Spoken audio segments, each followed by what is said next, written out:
Mais uma vez, uma alegria estar aqui. Estive ontem aqui e vamos continuar a reflexão de ontem. Quem esteve ontem aqui? Levanta a mão, só para eu sentir. Bastante gente.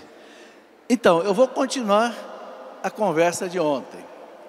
Este final de semana, esse evento, vocês sabem, ele tem como esse tema esse: sede alegres na esperança, pacientes na tribulação e perseverantes na oração.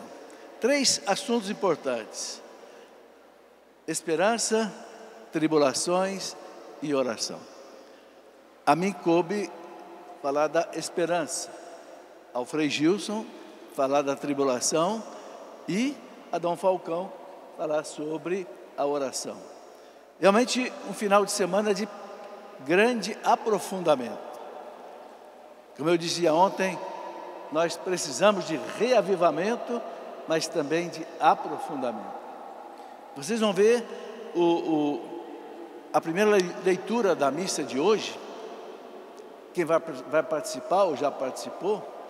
O que São Paulo fala ali na carta aos Efésios, no capítulo 4, versículo 14.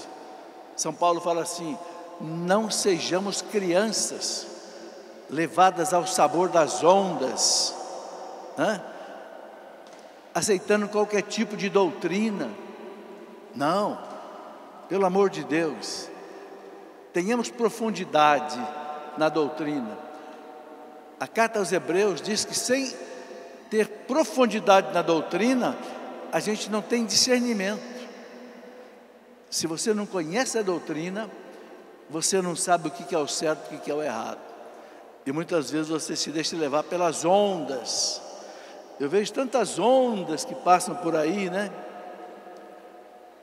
E muitos cristãos católicos vão atrás. Nem conhecem o Evangelho direito, nem conhecem a Bíblia direito, nem conhecem a doutrina católica direito e vai aceitando outras coisas. Não pode. Então a gente precisa de aprofundamento. Bom, nosso tema aqui é esperança. Eu quero começar, para ligar com a nossa reflexão de ontem, quero ler de novo para vocês o ato de esperança. Esse ato de esperança é uma oração muito antiga da igreja. Explica para nós o que é a esperança. Então ele fala assim: eu espero, meu Deus, com firme confiança, que pelos méritos de nosso Senhor Jesus Cristo, pelos méritos dele, me dareis a salvação eterna e as graças necessárias para consegui-la. Porque vós, sumamente bom e poderoso, o haveis prometido a quem observar o Evangelho de Jesus Cristo, como eu proponho fazer com o vosso auxílio, com a vossa graça. Então, a esperança, o dom da esperança, o dom, a gente chama os dons teológicos, né? Depende de Deus. É a certeza da vida eterna que nós teremos, por méritos de Deus e com as graças que Ele nos dá, para que a gente chegue então a isto. Eu quero voltar naquela citação que eu fiz ontem, a carta aos Hebreus, no capítulo 11, versículo 1. No capítulo 11 da carta aos Hebreus, o autor fala da fé e da confiança.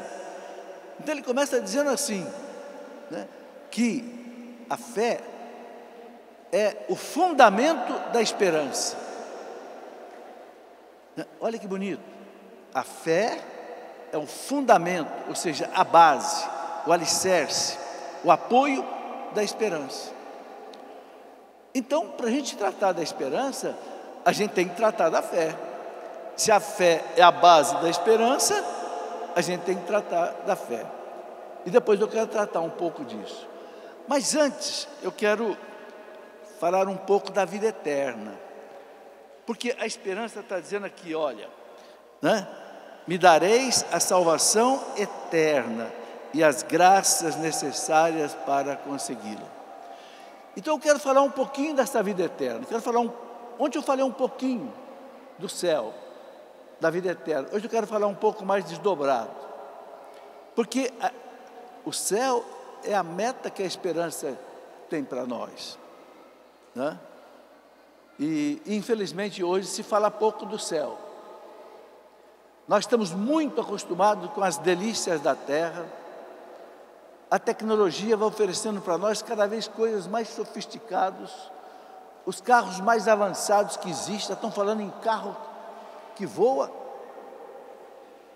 E nós vamos ficando assim cada vez mais agarrados na terra.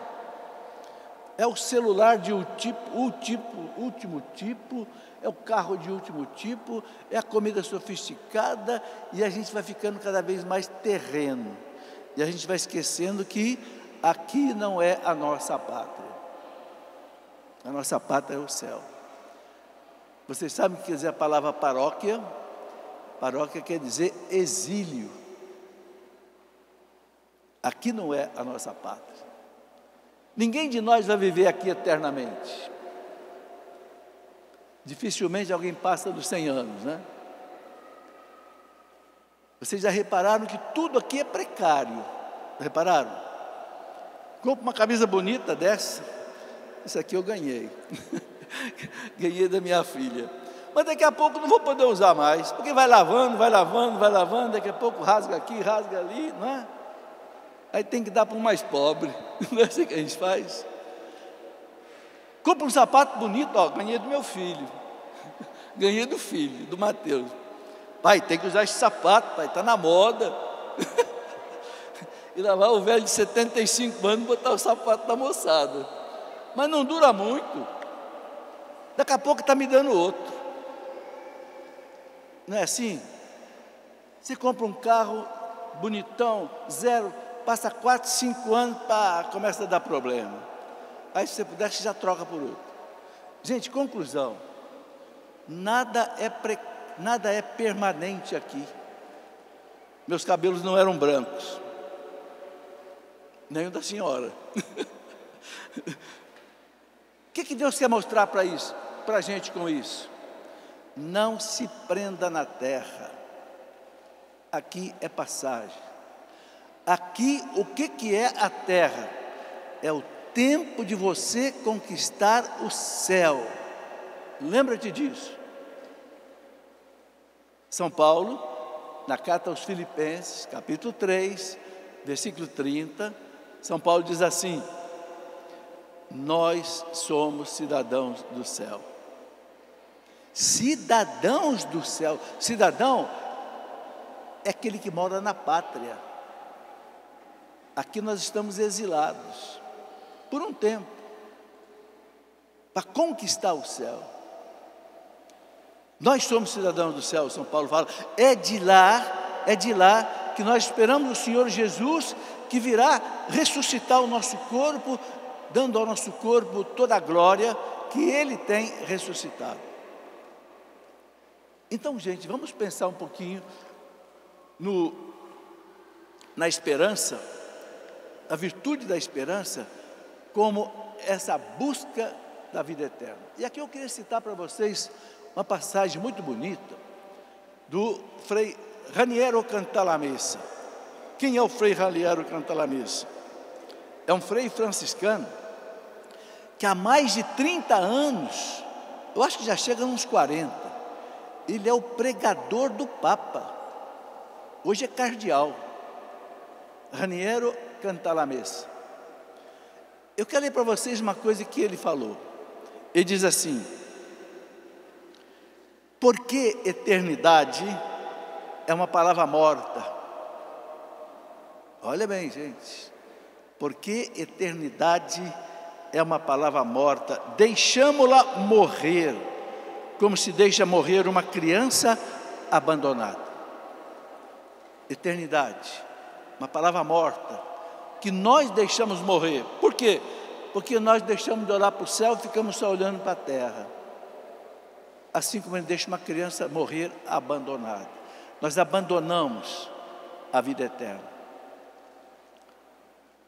Ele continua: a lâmpada foi silenciosamente recolocada embaixo da mobília. A bandeira foi arriada como a de um exército em retirada. Um exército, quando perde uma batalha, ele vê que o inimigo vem vindo, ele retira a bandeira dele e foge. Então, o cantalamista diz que nós deixamos a eternidade morrer na mente, nos nossos desejos, como um exército retirado de uma batalha que arria a bandeira e foge.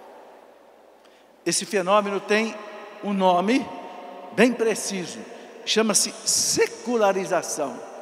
Secularização. Eu quero viver nesse século. Século quer dizer na terra. Não quero pensar no céu. Eu quero viver aqui. Eu quero ser feliz aqui. Só ser feliz aqui.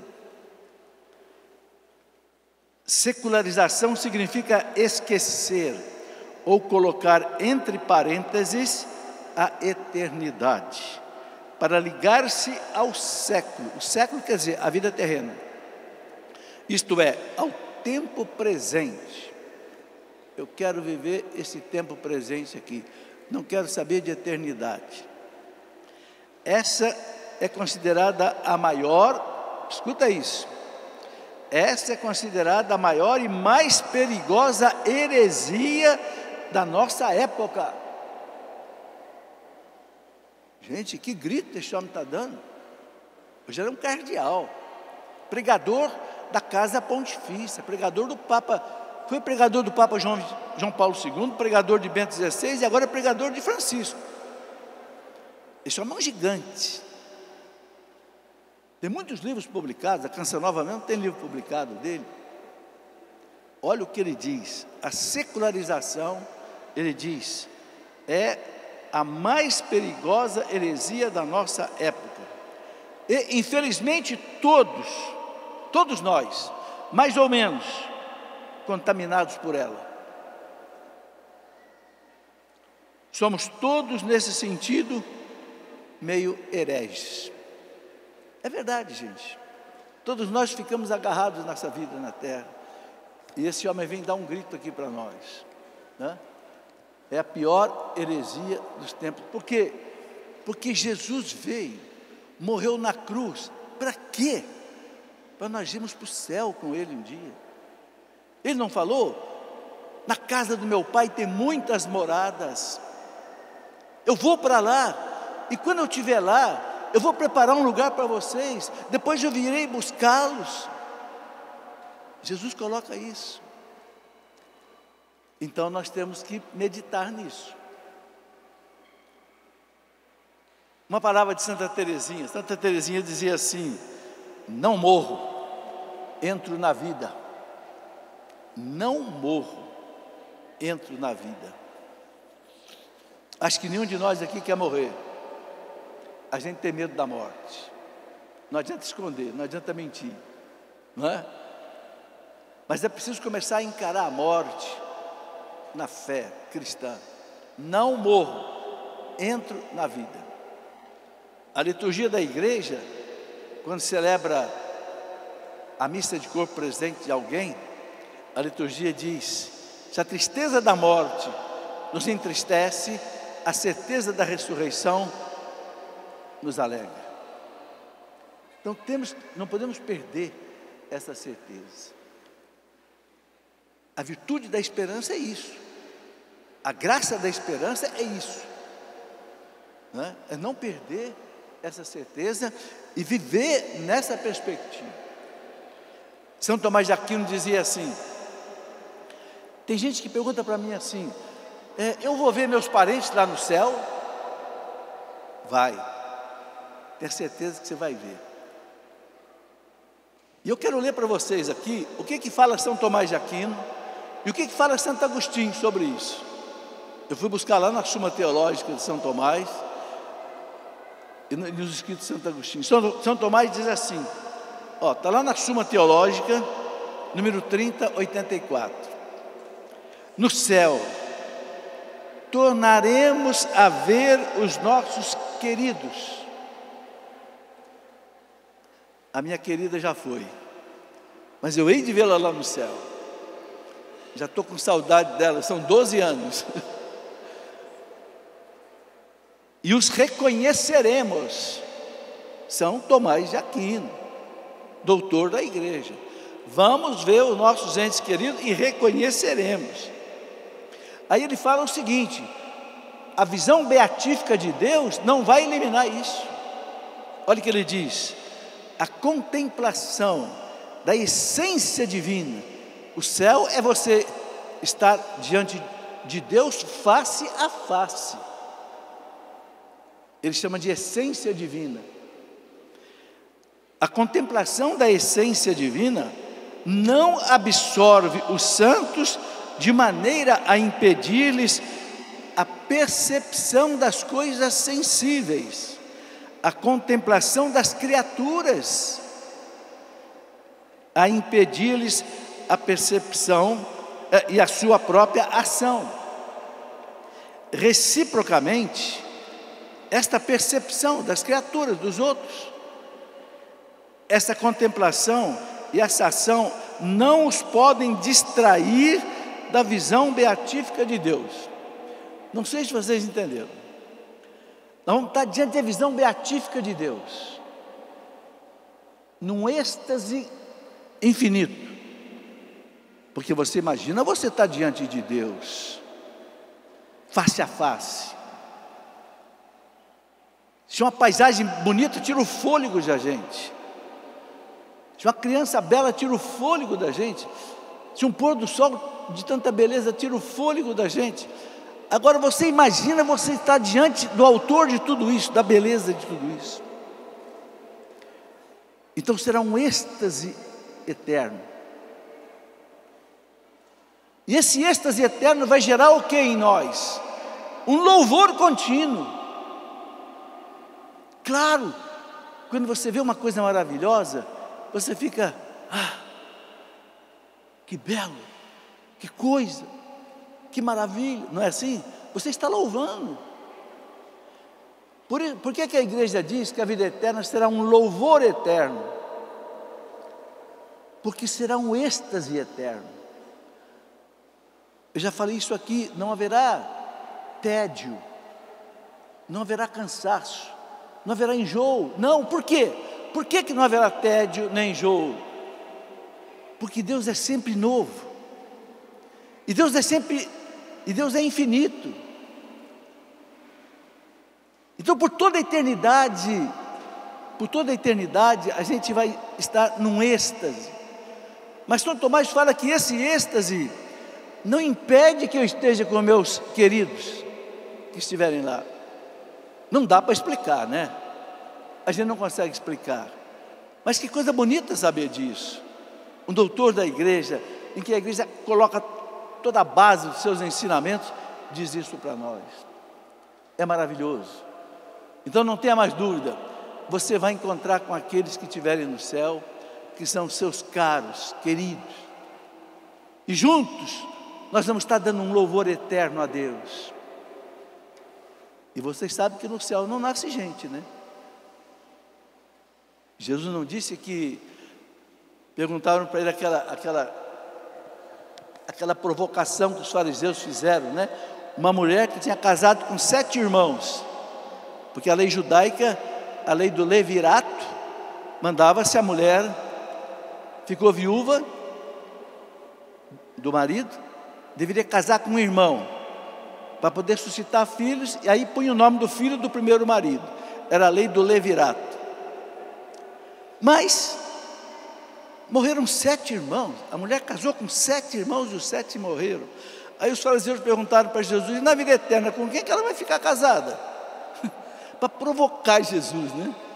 Mas foi ótimo eles fizeram essa pergunta, agora a gente sabe como é que é. No céu não tem casamento mais. A morte extingue o matrimônio. A morte quebra o vínculo. Seremos amigos, vamos nos amar profundamente, mas não haverá mais o aspecto conjugal. Jesus, seremos como anjos. Não seremos anjos, porque anjo não tem corpo, e nós vamos ressuscitar com o corpo. Mas seremos como anjos, ou seja, anjo não casa, anjo não tem sexo, anjo não reproduz. Então, gente, que bonito. Quem é que vai habitar o céu?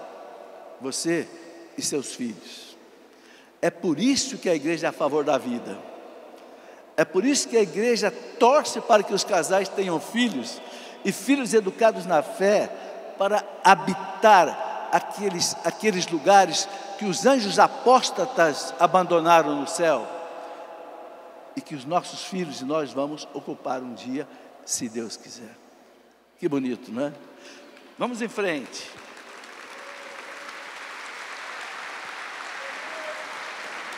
Agora vamos escutar Santo Agostinho.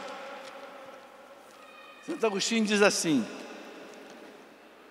os bem-aventurados, quem são os bem-aventurados? Os que estão no céu. Os bem-aventurados formarão uma cidade, onde terão todos uma só alma e um só coração, de tal sorte que na perfeição dessa unidade,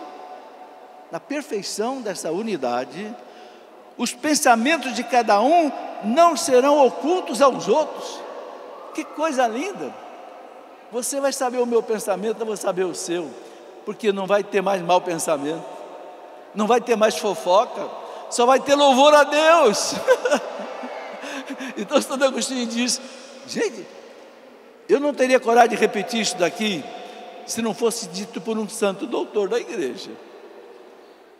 Vou repetir: os bem-aventurados formarão uma cidade, onde terão todos uma só alma e um só coração, de tal sorte que na perfeição dessa unidade, os pensamentos de cada um não serão ocultos aos outros. Que coisa linda! Seremos um só pensamento, uma só alma, um só coração, um só louvor. Oh, glória! Não é? São Francisco Xavier. Uma coisa bonita que eu queria contar para vocês. São Francisco Xavier, ele foi amigo de Santo Inácio de Loyola. Eles começaram juntos a congregação jesuíta na Espanha, lá por volta de 1530. Eles estudavam na Universidade de Sorbonne. Então, Santo Inácio de Loyola reuniu um grupo de 7 amigos ali na Sorbonne e começou o que hoje é a congregação jesuíta. Só que Santo Inácio de Loyola mandava os seus filhos para longe. Mandou José de Anchieta, que era primo dele, mandou para o Brasil, com 19 anos de idade, São José de Anchieta, que viveu aqui até a morte evangelizando os índios. E mandou São Francisco Xavier para as Índias, Japão, China, quando as navegações estavam começando, século XVI. E São Francisco Xavier foi para as Índias, para a China, para o Japão e nunca mais voltou para a sua Espanha. Então um dia ele escreveu uma carta para Santo Inácio de Loyola, que estava na Espanha, e ele lá nas Índias, lá no Japão, morreu lá nas Ilhas Moluscas. Ele escreveu uma carta para Santo Inácio de Loyola dizendo: meu amigo, meu irmão, cada vez que eu recebo uma carta sua, eu me derramo em lágrimas, mas eu sei que nunca mais eu vou ver o seu rosto. Ele sabia que ele não ia voltar para a Espanha, mas não tem problema, no céu nós estaremos juntos, e lá eu vou te dar um abraço eterno, lá eu vou te dar um abraço eterno, lá você não vai mais escapar de mim. São Francisco Xavier escreveu numa carta para Santo Inácio de Loyola. Que coisa bonita, né? Os santos acreditavam nisso, que na eternidade a gente vai se ver. Bom, o grande São Francisco de Sales, doutor da igreja, que inspirou São João Bosco, né, a criar os salesianos. São Francisco de Sales dizia assim: como é bom amar na terra como se ama no céu. Como é bom amar na terra como se ama no céu, e aprender a estimar-nos nesta vida como nos havemos de estimar e querer eternamente na outra. Olha o que São Francisco de Sales diz: na outra vida, nós vamos amar com profundidade, nós não vamos brigar com ninguém, nós não vamos xingar ninguém. Então vamos aprender a amar como nós vamos amar lá na eternidade. Aliás, no Pai Nosso a gente reza assim, né? Seja feita a vossa vontade, assim na terra como no céu. Ou seja, a gente deve viver aqui na terra como se nós já estivéssemos no céu, onde não tem nada de errado, onde não tem briga, onde não tem rancor, onde não tem ódio, onde só existe alegria e paz. Eu queria dar um dado antigo para vocês. Houve uma santa do século V, ano 400 e pouco, Santa Maria Egípcia, o nome dela. Ela era lá do Egito. Essa mulher era uma pecadora inveterada, era prostituta, hoje santa. Mas um dia ela se converteu.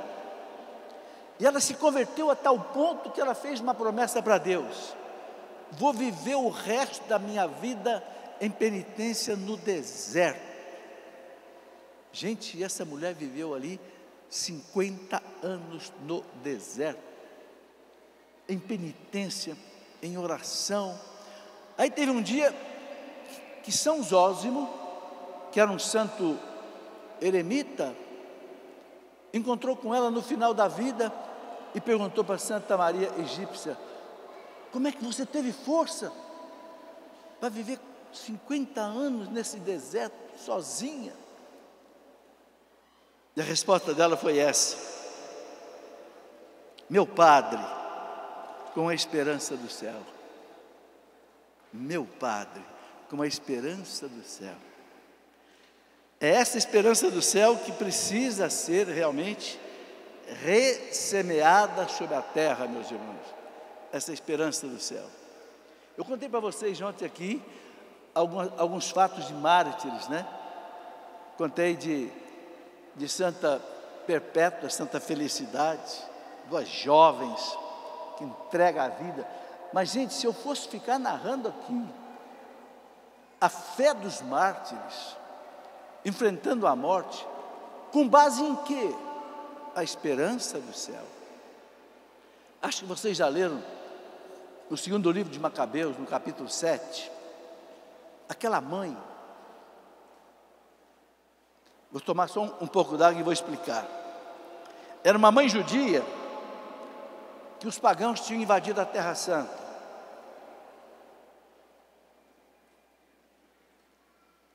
Mais ou menos 150 anos antes de Cristo.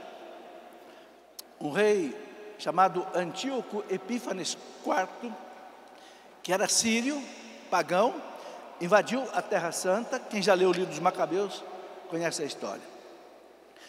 E queria obrigar os judeus a viver o paganismo. Então ele profanou o templo de Jerusalém, ele introduziu um deus pagão dentro do templo de Jerusalém, e queria obrigar os judeus a viverem o paganismo.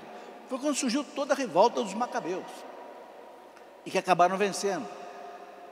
Mas tem um fato narrado ali que é uma coisa impressionante. Aquela mãe de 7 filhos, que viu os 7 filhos serem martirizados na frente dela, porque queriam obrigar os filhos e ela a comer carne de porco, e segundo a lei judaica era proibido. Olha o amor a Deus, o amor à lei de Deus. Os 7 foram sacrificados, um atrás do outro, sem voltar atrás. E tem um deles que ela diz assim: meu filho, não temas, nós vamos nos encontrar todos na eternidade. Que coisa impressionante. Já no Antigo Testamento, pouco antes de Cristo, 150 anos antes de Cristo, já se tinha essa fé na ressurreição da carne e de viver na eternidade. Na Revolução Francesa, que foi uma tragédia para a igreja, né? Quem já estudou a Revolução Francesa de maneira correta, sabe que a Revolução Francesa foi uma revolução contra o trono e contra o altar, contra o rei e contra a igreja. A Revolução Francesa, naquela mentira de querer implantar igualdade, liberdade, fraternidade, uma mentira. Mataram mais de 17 mil sacerdotes, de várias maneiras, muitas delas guilhotinadas, pescoço cortado, e mais de 30 mil religiosos. A Revolução Francesa, essa abominação que o mundo moderno vê que acha que foi uma panaceia, foi um horror. Foram 10 anos de terror. Bem, o que eu queria contar da Revolução Francesa, eu não sei se vocês já leram um livro chamado A Última ao Cadafalso. Cadafalso, o que é? A guilhotina, onde desce a lâmina e corta a cabeça. A Última ao Cadafalso. Que história é essa? Esse livro foi escrito por uma escritora francesa chamada Regine Pernot. Não, mentira. Regine Font-Lefort. Ela conta, ela é francesa, ela estudou os documentos originais. Ela conta o seguinte, que a Revolução Francesa proibiu que existissem as clausuras, os mosteiros de carmelitas enclausuradas. Proibiu, mas as irmãs se mantiveram juntas, 16 carmelitas. O que aconteceu? Todas foram guilhotinadas. Por que o nome A Última ao Cadafalso? Porque a Madre Superiora pediu para o carrasco ela ser a última, porque ela queria acompanhar cada uma das irmãs. As irmãs foram todas colocadas em carroções, não tinha carro naquela época, né? 1789, todas trazidas para uma praça pública, uma atrás da outra foi sendo decapitada. E a Madre Superiora acompanhando, estimulando, incentivando, e todas foram decapitadas. Teve uma irmãzinha que falou para ela assim: Madre, me perdoe, eu não acabei de ler o ofício das horas, que os religiosos são obrigados a rezar, né? As laudes, né? As primas, etc. Madre, me perdoe, eu não quero morrer com esse pecado, eu não consegui ler todas o ofício das horas. A Madre disse: não se preocupe, nós vamos terminar de ler lá em cima, fica fria, nós vamos completar o ofício das horas lá com Deus. E por fim, a Madre foi também decapitada. Qual é a esperança desse povo, gente? O céu. A força dos mártires é o céu. Que coisa linda, não é? Eu peço a Deus que dê a todos nós essa fé, essa coragem, né? São Paulo diz uma coisa maravilhosa na primeira carta aos Coríntios, capítulo 2, versículo 9: olhos humanos jamais viram, ouvido humano jamais ouviu, coração humano jamais sentiu o que Deus tem preparado para aqueles que o amam. São Paulo viu o terceiro céu. São Paulo diz que esteve no terceiro céu. E diz que não tinha como explicar o que ele viu. Ele só diz isso: olhos humanos jamais viram, ouvidos humanos jamais ouviram. Acho que o canto dos anjos, né?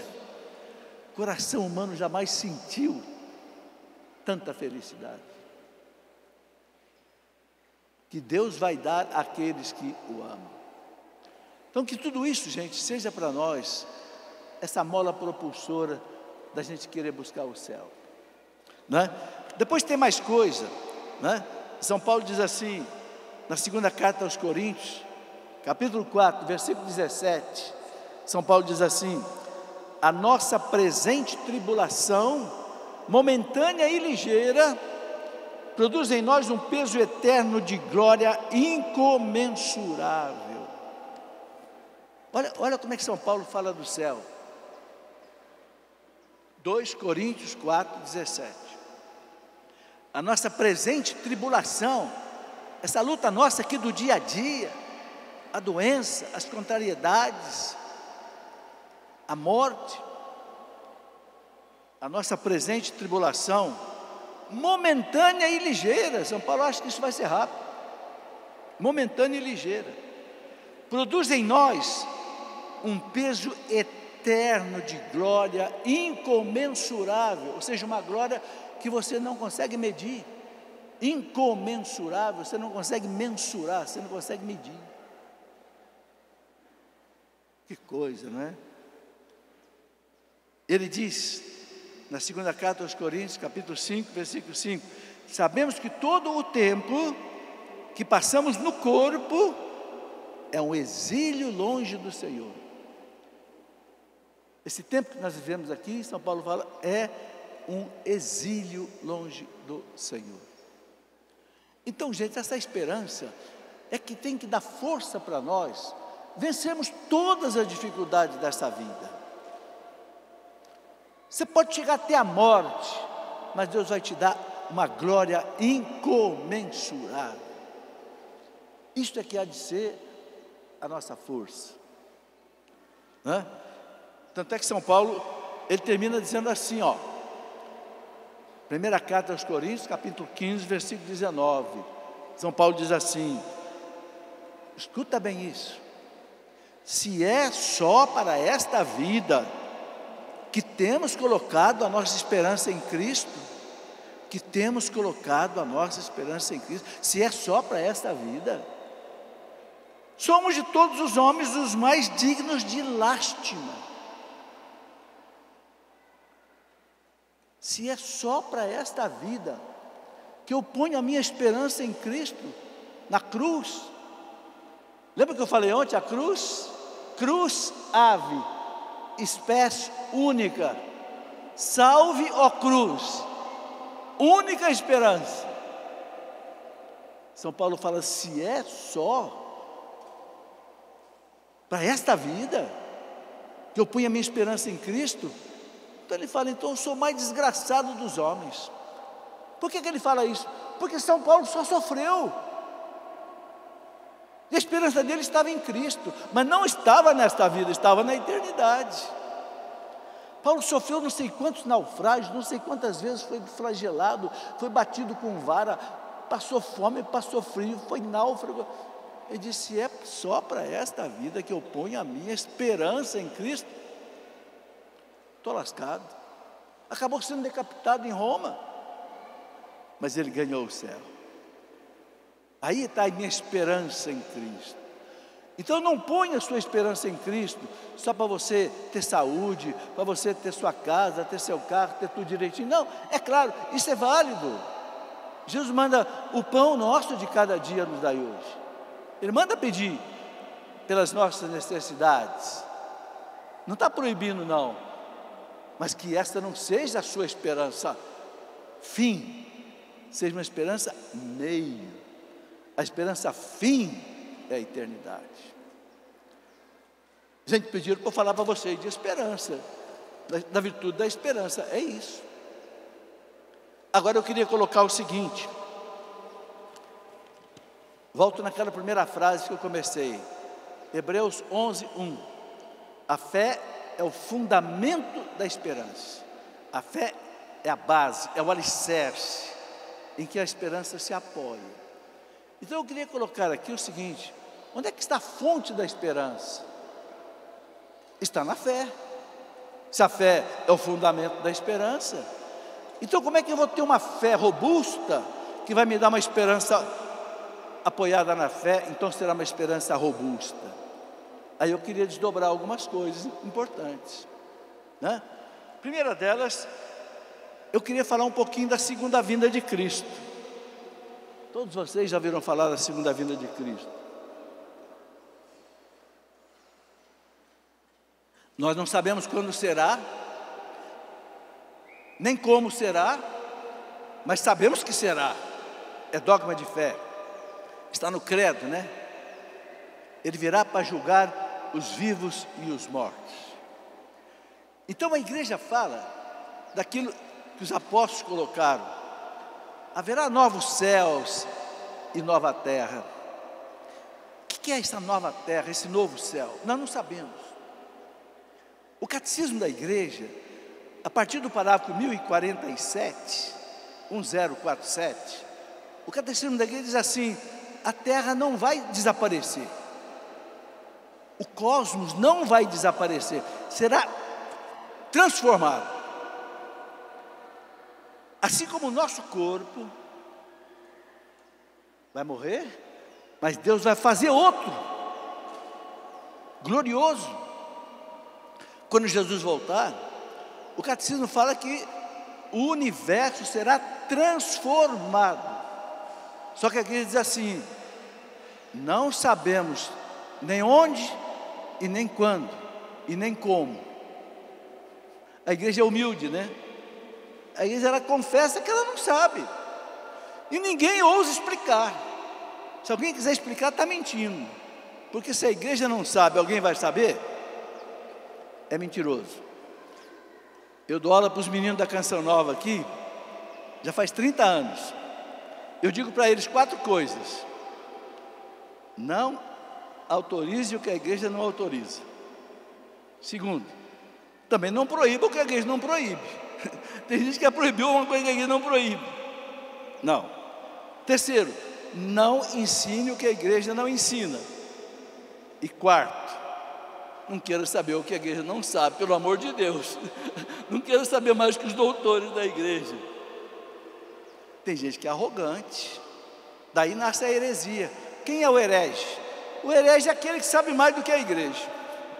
Esse é o herege. Aí funda outra igreja, funda outra Bíblia, porque ele sabe mais do que a igreja, ele sabe mais do que o Pedro. Brincadeira. Não proíba o que a igreja não proíbe, não autorize o que a igreja não autoriza, não ensine o que a igreja não ensina, e não queira saber o que a igreja não sabe. Bom, haverá a volta de Cristo, haverá a ressurreição da carne, um mundo novo, novos céus e nova terra. Essa é a nossa certeza, a esperança nos dá essa certeza. Veremos um novo céu e veremos uma nova terra, onde, diz a Bíblia, onde vai reinar a justiça perfeita. Não vai ser mais esse mundo de injustiça que a gente vive. Que beleza. Depois, outro caminho fundamental para a esperança está viva, a fé está viva, é a oração, não é? Claro. Santo Afonso de Ligório, doutor da igreja, dizia assim: quem reza se salva, quem não reza se condena. Se condena, não é Deus que condena. Por quê? Se você não reza, você não tem comunhão com Deus, intimidade com Deus. Se você não tem intimidade com Deus, você não tem a graça de Deus. E se você não tem a graça de Deus, você é miserável, você é fraco. Porque Jesus disse: sem mim nada podeis fazer. E a graça vem pela oração. Gente, a oração é fundamental. Eu não preciso desdobrar tudo aqui sobre a oração, porque eu penso que vocês já sabem bem. A oração do terço, a oração na missa. A missa é a oração mais importante de todas, né? Todas as formas de oração que a igreja é um acervo de oração. Eu escrevi um livro dessa grossura há 10 anos atrás, que eu chamei de Orações de Todos os Tempos da Igreja. Eu peguei desde o primeiro século até hoje, fiz um estudo de 5 anos, escrevi um livro, há mais de 10 anos. Tem oração de tudo que é tipo: oração à Santíssima Virgem, oração dos santos, oração aos santos, oração alimenta a nossa alma, né? E junto com a oração, outra coisa que não pode faltar, a Eucaristia. Ontem eu falei da confissão. Ontem eu falei a vocês que a primeira coisa que Jesus fez, depois que Ele ressuscitou, no domingo da ressurreição, foi instituir o perdão. Porque eu falava da redenção como a nossa esperança, né? Cristo que veio nos salvar, Cristo que nos arrancou das trevas do demônio e nos trouxe para o reino do seu Pai.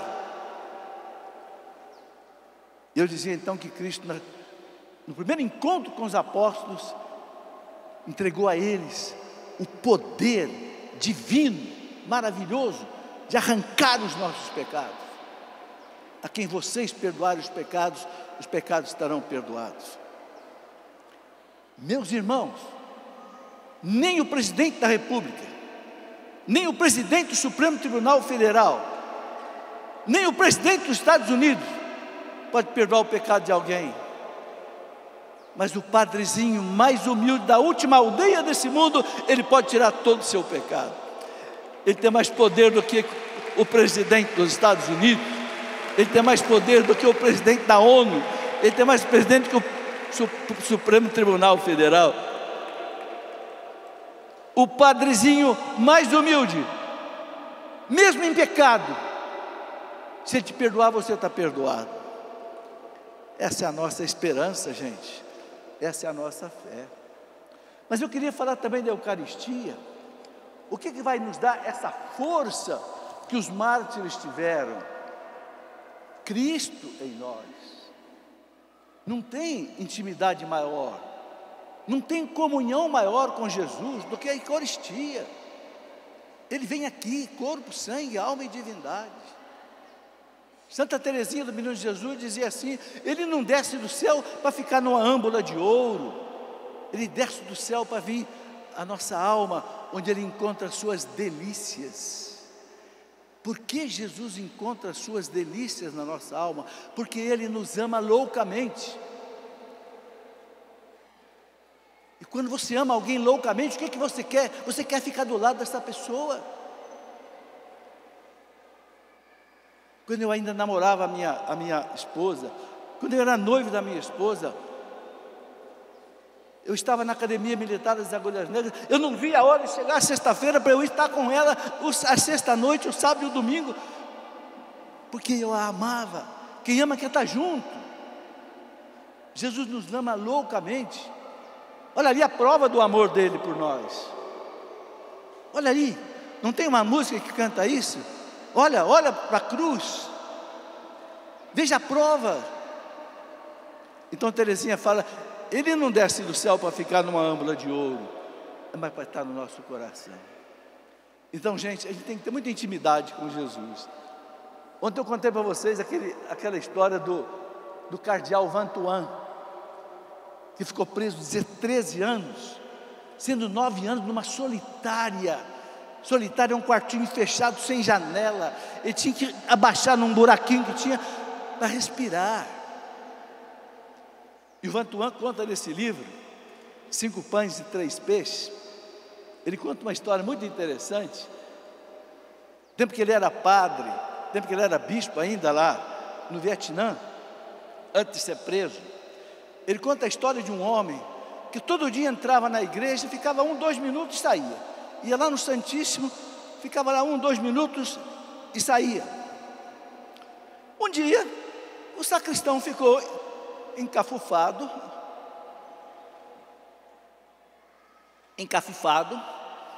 e foi lá falar com ele. Ele se chamava Jim, J-I-M. E o sacristão: por que você vem aqui todo dia, senta aqui 1 minuto, 2 minutos, já sai? E o homem falou para o sacristão: eu vim aqui, olho para Jesus e falo para Jesus: Jesus, eu sou o Jim, viu? Eu te amo. E ia embora. E todo dia, eu não sabia rezar direito. Jesus, eu sou o Jim, te amo, Jesus. E ia embora. E o Vantuan conta que esse homem um dia ficou muito doente, foi para o hospital, estava porto da morte, e tinha uma cadeira do lado dele na cama, e ele parece que falava com alguém. E aí alguém perguntou para ele, uma enfermeira: tem alguém aí? Ele dizia: tem. Quem é? Jesus. Jesus? E o que ele fala para você? Jim, eu estou aqui, eu sou Jesus, eu te amo. Na hora daquela morte daquele homem, Time, eu sou Jesus, Time. Eu vim aqui dizer para você que eu te amo. Vantuan conta isso no livro dele. Olha o amor de Jesus. Eles só ficavam 1 minuto, 2 minutos ali. Jesus te ama. Eu ainda amava o Dinho. É muito forte isso, né? Mas vamos em frente. Desculpa a emoção. Eu fico emocionado de ler.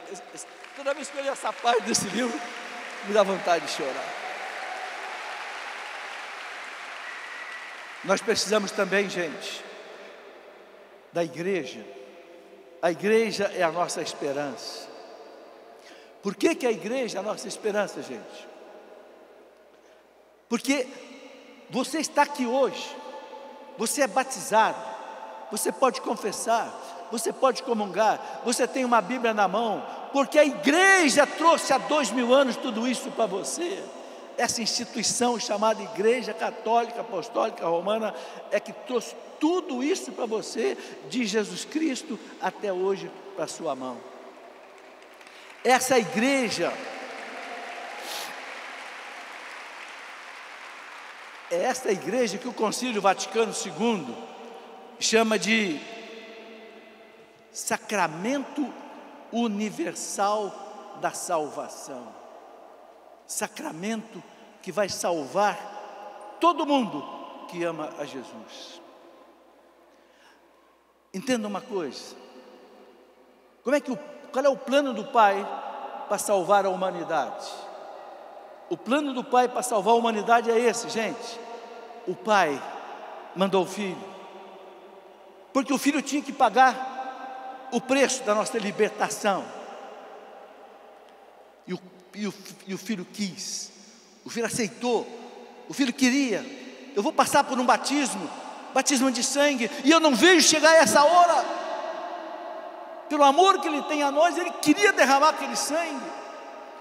Então o Pai mandou o Filho cumpriu a missão e enviou a igreja. Agora vão vocês, eu já conquistei o perdão.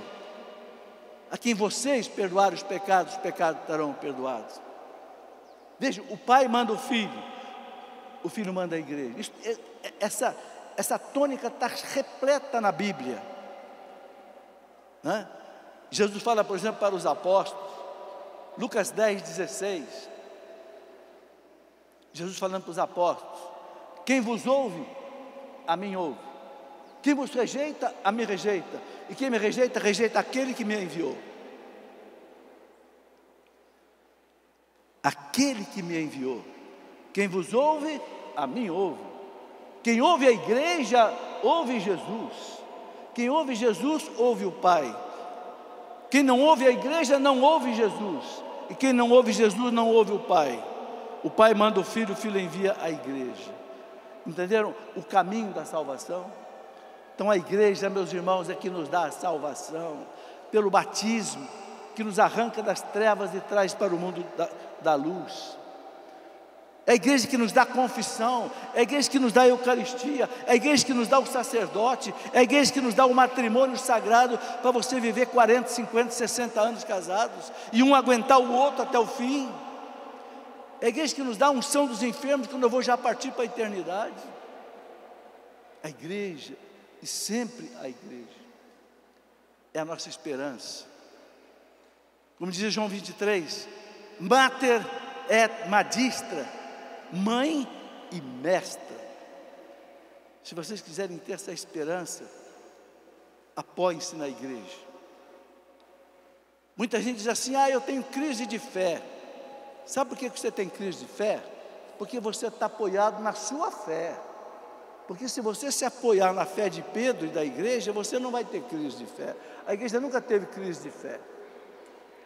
Tem 2000 anos que a igreja ensina o mesmo credo, os mesmos sacramentos, os mesmos mandamentos, a mesma Santa Missa. Não tem missa de ontem, nem missa de sempre. Tem a missa, que é igual em todos os tempos. Tem esse negócio de missa de sempre, missa de ontem, missa de antes de ontem.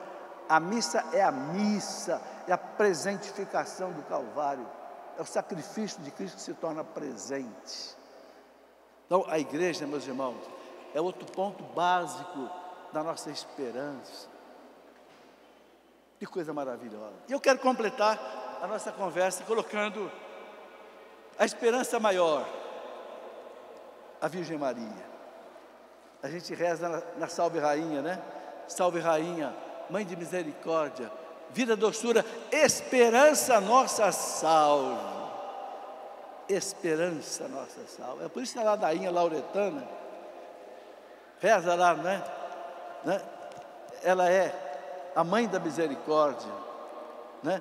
Ela é o auxílio dos cristãos, ela é a consoladora dos pecadores, a nossa mãe espiritual. Primeiro porque é a mãe de Deus. O que a mãe de Deus não pode? Fala para mim. O que a mãe de Deus não pode? Ela pediu para Jesus fazer alguma coisa nas bodas de Caná, não era ainda a hora de Jesus fazer milagre, mas ele fez. Isso mostra para nós que ele no céu obedece a ela. Claro, desde que esteja de acordo com o plano de Deus. Nós rezamos: Santa Maria, Mãe de Deus, rogai por nós pecadores. Mãe de Deus, e nossa mãe, aos pés da cruz, a última coisa que Jesus fez, gente, foi entregar Maria para ser nossa mãe. Filho, eis aí a tua mãe, naquela posição que ele está, que vocês estão vendo ali, com lábios de sangue. Mulher, eis aí teu filho. Filho, eis aí a tua mãe. Todos os papas e santos da igreja, e doutores da igreja, viram em João ali você e eu. E ela dizendo para nós: eis aí a tua mãe. Quem não recebe Maria como mãe, deve ferir muito o coração de Jesus, porque foi a última coisa que Jesus disse. O que Jesus disse depois disso? Consumatum est. Tudo está consumado. Pai, nas tuas mãos eu entrego o meu espírito. Ou seja, meus irmãos, a última dádiva que Jesus deixou para nós aqui na terra, depois de deixar seu sangue, depois de deixar o evangelho, depois de deixar a igreja, ele deixa ela para ser a nossa mãe. Os santos doutores da igreja são unânimes em dizer: São Tomás de Aquino, Santo Agostinho, Santo Afonso de Ligório, São Pedro Canísio, São Carlos Borromeu, São Boaventura, todos os doutores da igreja, dizem o seguinte: nenhuma graça desce do céu sem passar pelas mãos da Virgem Maria. Por quê? Os santos dizem: ela é como que o colo que liga a humanidade a Deus. O que é o colo? Você tem um caminhão-tanque, por exemplo, de água. Você tem a mangueira que vai despejar água.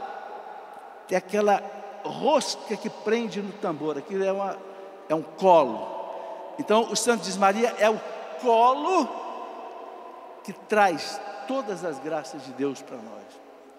E eles explicam por quê.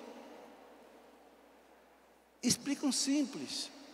Ora, qual foi a maior graça que a terra recebeu do céu? Não foi Jesus? E através de que canal que Jesus veio? O seio da Virgem. Então os santos dizem: você acha que as outras graças, que são menores do que o Salvador, viriam por outros canais? Você faz uma novena a Santa Teresinha e concede uma graça. Santa Teresinha arranca essa graça dela do céu, mas quem é que traz para você? É a Virgem Maria. Isso me faz lembrar uma coisa interessante. Quando eu era criança, nós éramos 9 irmãos. Antigamente era muito difícil chupar bala. Chocolate nem pensava. Guaraná só quando tinha aniversário. Mas de vez em quando meu pai saía, comprava assim um saco de bala. Tinha Paulistinha, tinha Toff, tinha não sei o quê. Entregava para minha mãe. A minha mãe fazia 9 montinhos iguais, para não dar briga, né? Aí cada um pegava o seu montinho. O pai é que dá a bala, mas a mãe é que distribui. No céu acontece mais ou menos isso. O pai dá a graça, mas é a mãe que entrega, a mãe que... Por quê? Porque ela é a nossa mãe. Isso não é retórica, isso não é oratória, isso não é tradição vazia, é a nossa fé. Então, se você quiser ter uma esperança em tudo isso que nós já conversamos aqui, ame a Virgem Maria, reze com a Virgem Maria, não deixe de rezar o seu rosário todos os dias, pelo menos o terço, e você vai ver que a sua casa será uma casa abençoada. Você vai ser uma casa, porque Maria vai estar ali na sua casa como ela estava lá nas bodas de Caná. E se faltar vinho, ela vai pedir a Jesus. Se faltar dinheiro, ela vai pedir a Jesus. Se faltar dinheiro, saúde, ela vai pedir a Jesus. Se faltar paz, ela vai pedir a Jesus. E se o demônio quiser infernizar a sua vida, ela tem poder para esmagar a cabeça da serpente. Porque desde os primórdios, ela recebeu de Deus o poder e a missão de esmagar a cabeça de Satanás. Por isso que ela é mãe de misericórdia, esperança nossa salve. É isso, meus irmãos, que eu queria que vocês vivessem, pedissem a Deus essa graça nesse final de semana, nas missas, e a gente poder espalhar essa esperança que a igreja traz para nós em tantas coisas. E eu falei pouco, teria muito mais coisa ainda para falar. Que Deus os abençoe, que a Virgem Maria os proteja.